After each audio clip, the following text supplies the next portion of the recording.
నమస్తే K24 news. BRS BJP పార్టీలు అనవసరమైన విమర్శలు మానుకొని బీసీలకు న్యాయం చేసేందుకు సహకరించాలని మంత్రి పొన్నం ప్రభాకర్ కోరారు.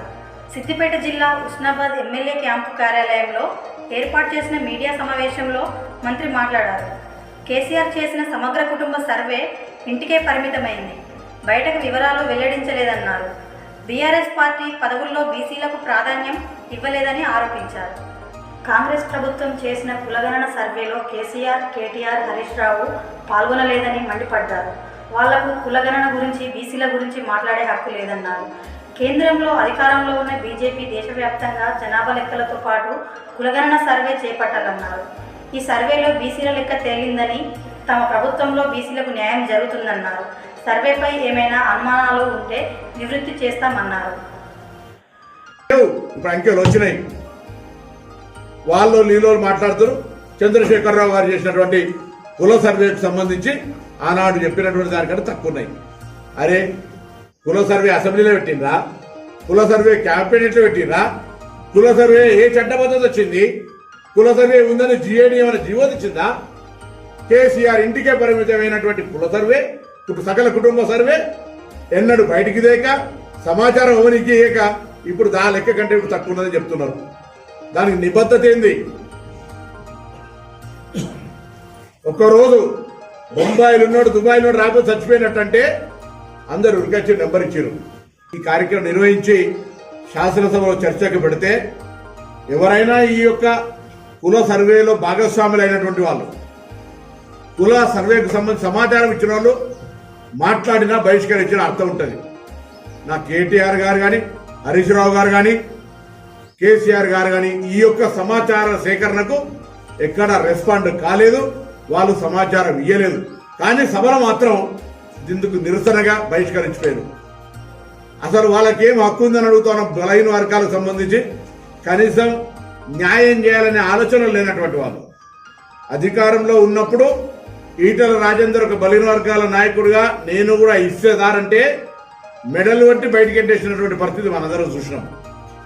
ఇవాళ టీఆర్ఎస్ పార్టీకి సంబంధించిన రాష్ట్ర అధ్యక్షుడు కేసీఆర్ గారు, కార్యనిర్వాహక అధ్యక్షుడు కేటీఆర్ గారు, శాసనసభ పక్ష నాయకుడు కేసీఆర్ గారు, ఉపపక్ష నాయకుడు హరీష్ రావు గారు. ఎట్లా సాధ్యం? ఒక పదవి బీసీకి ఇచ్చిండ్రా?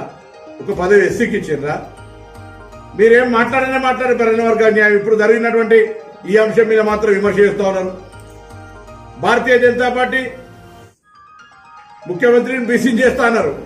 ఆఖరికి శాసనసభ పక్ష నాయకుడు పాయల్ శంకర్, ఆదిలాబాద్ ఆయన మంచి బీసీ నాయకుడు, ఆయన చేయలే, మహేశ్వర్ రెడ్డి చేసిరు. వాళ్ళ పార్టీ అంతర్గతం కావచ్చు, కానీ ఆ పార్టీకి బలహీన వర్గాల గురించి మాట్లాడే హక్కు లేదు. ఎందుకంటే కేంద్రంలో నరేంద్ర మోడీ గారి నాయకత్వంలో మేము కులగణన చేయమని సుప్రీంకోర్టులో అఫిడవిట్ ఇచ్చిన వాళ్ళు వీళ్ళంతా. బలహీన వర్గాలకు వ్యతిరేకులు వీళ్ళు. సాక్షాత్తు నిన్న పార్లమెంట్లో ప్రధానమంత్రి నరేంద్ర మోడీ అంటున్నాడు, విభజనకు కారణం తీసే అంశాలను మాట్లాడుతున్నాడు. మేము కులాలు ఎన్నో, అందరికీ తెలుసు ఏ కులాలు ఎన్నో రాష్ట్రాల గ్రామాల్లో కులాల గురించి సర్వే చేసి ఎవరెంతున్నారో చెప్తే మేము విభజనకు ఇది ఒక మంచి సంప్రదాయం కాదంటాడు. అసలు దేశంలో మతం పేరు మీద ఒక అనేకమైనటువంటి విధ్వంసాలు సృష్టించి ఓట్ల రాజకీయం కొరకు వాడుకుంటుంది మీరు.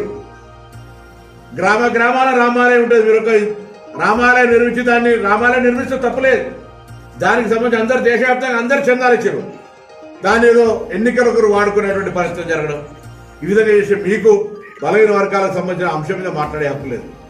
ఇక సర్వేకి సంబంధించిన బీసీ మేధావులు, బీసీ ఉద్యమకారులు, బీసీ విద్యార్థి నాయకులకు నిన్న కూడా విజ్ఞప్తి చేసినాం.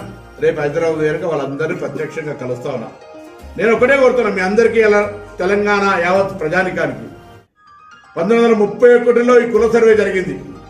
2011లో జనాభా లెక్కలు జరిగినాయి. 2021లో జరగాలి, కరోనా వల్ల జరగలే. అది ఇప్పటి వరకు కేంద్ర ప్రభుత్వం మనం జరపలేదు. ఆ యొక్క జనాభా లెక్కలలో బీసీల లెక్క కూడా చేయమని రాహుల్ గాంధీ డిమాండ్ చేస్తుండు. రాహుల్ గాంధీ డిమాండ్ను నీ కులం ఏదో చెప్పమని ఉల్టా ఆయనను విమర్శిస్తున్నారు.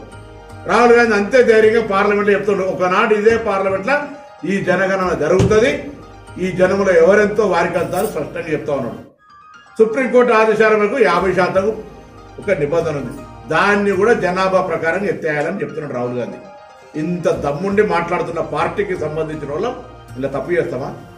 మా నాయకునికి వ్యతిరేకంగా ఆలోచించి ఇంత పెద్ద 160 కోట్లు పెట్టి 1,00,000 మందిని ఉపయోగించినటువంటి సమాచారం తప్పు చెప్తే మాకు వచ్చే లాభం ఏంది? అసలు నేను అడుగుతున్న ఈ పార్టీలోని మేధావులందరినీ ఈ యొక్క సమాచారం ఇప్పుడు ఒకటి కనీసం ఏది ఎంతోనో ఒక ఒక ఒక మాట అనేది వచ్చింది కదా, 56% బీసీలను వచ్చింది కదా. ప్రభుత్వం ఒక నిర్ణయం తీసుకొని ఒక విధానంగా మారి మన ముందు ఉన్నది. ఈ విధానానికి నిధులు కేటాయించుకొని ఏ విధంగా మార్గదర్శకత్వం రోడ్ మ్యాప్ క్రియేట్ చేసుకొని సప్లాన్ని అడుగుతామా, 56% అనుగుణంగా నిధులు కేటాయించమని అడుగుదామా, మన వర్గాల్లో నిరుద్యోగ యువతకు ఏదైనా ఉపాధి లేదా శిక్షణ ఇవ్వని అడుగుదాం. ఆ సందర్భంలో మాట్లాడారు. ఏమడిగినా మొన్నటిదాకా బీసీ సంఘాల వాళ్ళు బీసీ మేధావులు ఎప్పుడు చేస్తారు అని అడిగారు. చేస్తుంటే అందరూ పోయి ఎక్కడెక్కడో ఉన్నారు. వాళ్ళందరూ పోయి కులాల వారీగా సర్వే చేయాలి, కులాలన్నీ ఈమని అడగాలి కదా, కులాల సమాచారం ఈమని వాళ్ళంతా తిరిగేసి బాధ్యత ఉండే కదా. ఇక అప్పుడు అట్లా చేయాలి, ఇప్పుడు మళ్ళీ ఇట్లా జరుగుతుంది. వాళ్ళందరినీ కొడుతా ఉన్నాం. బేసిజం లేదు. దయచేసి మీకున్న అనుమానాలు ఏమన్నా ఐఎమ్ రెడీ టు క్లారిఫై. అసలు బీజేపీ కేంద్రంలో అఫిడవిట్ ఇచ్చింది వాళ్ళకి ఏం కొంతున్నది? కేసీఆర్ రాజకీయంగా అధికారం ఉన్నప్పుడు బీసీలకు హక్కు లేదు, ఇప్పుడు పార్టీ పదవుల హక్కు లేదు. వాళ్ళకేం మాట్లాడే హక్కు ఉన్నది? 10 ఏళ్ల సర్వే చేయంగా టీఆర్ఎస్ పార్టీని అద్దన్నమా? కుల సర్వే చేసింది బయట పెట్టాక అద్దన్నమా? మీరు బీసీలకు ఏదైనా ఎన్నికలలో తప్ప ఎన్నికలు ఉన్నప్పుడు 2018, 23 తప్ప ఏమైనా స్కీమ్ పెట్టినరా? అందరినీ కొడతా ఉన్నా. కోపం ఉంటే తర్వాత సంగతి, అంతర్గతంగా విభేదాలు నాయకత్వంగా ఏమైనా ఇష్యూస్ ఉంటే తర్వాత సంగతి. ఇప్పుడు ప్రకటింపబడ్డ 56% బలహీన వర్గాలకు తెలంగాణ ప్రభుత్వం నుంచి రోడ్ మ్యాప్ ఇచ్చే విధంగా కార్యాచరణ తీసుకొని మనం ప్రభుత్వం దగ్గరికి వెళ్దాం. మీతో కలిసి రావడానికి సిద్ధం. బలహీన వర్గాలకు న్యాయం చేసే దాని లోపల అన్ని వర్గాలను కలుపుకొని అందరి సహకారం తీసుకొని పోతేనే సాధ్యమవుతుంది.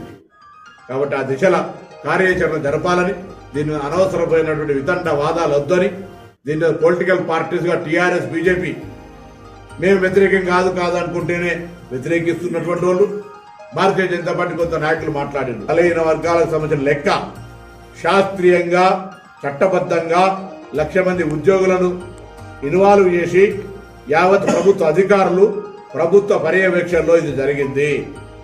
దీనిపైన అనవసర విమర్శలు వద్దు. భవిష్యత్తు ప్రణాళికకు నిర్ణయం, నివేదిక నుంచి నిధులు అమలు అనేటువంటి అంశంకు ముందుకు పోదామనేటువంటి విజ్ఞప్తి చేస్తాం.